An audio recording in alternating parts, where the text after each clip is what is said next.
அல்லாஹ்வின் கோபம் நிரம்பிய இடம் அதுதான் ஜஹன்னம். மனிதன் கற்பனைக்கு தாண்டி எரியும் நெருப்பின் உலகம். அதன் வாயில்கள் 7. ஒவ்வொரு கதவும் தனித்தனியான பாவிகளுக்காக. உள்ளே நுழையும் நேரத்தில் ஆன்மா நடுங்கும். அங்கு இருக்கும் நெருப்பு இந்த உலகில் உள்ள நெருப்பை விட 70 மடங்கு கடுமை. ஒரு நிமிடம் கூட தாங்க முடியாத வேதனை. அங்கு காவல் நின்றிருப்பது அல்லாஹ்வின் மிகவும் வலிமையான மலக்குகள். அவர்களின் குரல் கேட்கும்போது கூட இதயம் சிதறிவிடும். ஜஹன்னத்தில் உணவு சக்கும், கசப்பில் நாக்கு பிளக்கும். பானம் கொதிக்கும் நீர்.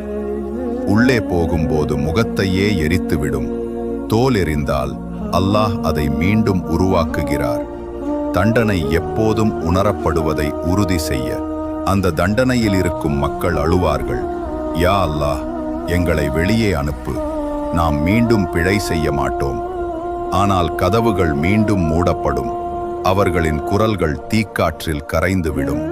ஜஹன்னம் நினைவூட்டுகிறது, இந்த வாழ்க்கை நொடிக்கு நொடிக்கு ஒரு தேர்வு. அறிவுடன் நடந்தால் அல்லாஹ்வின் கருணை நம்மை காப்பாற்றும். அல்லாஹ் நம்மை ஜஹன்னத்திலிருந்து பாதுகாக்கட்டும். ஆமேன்.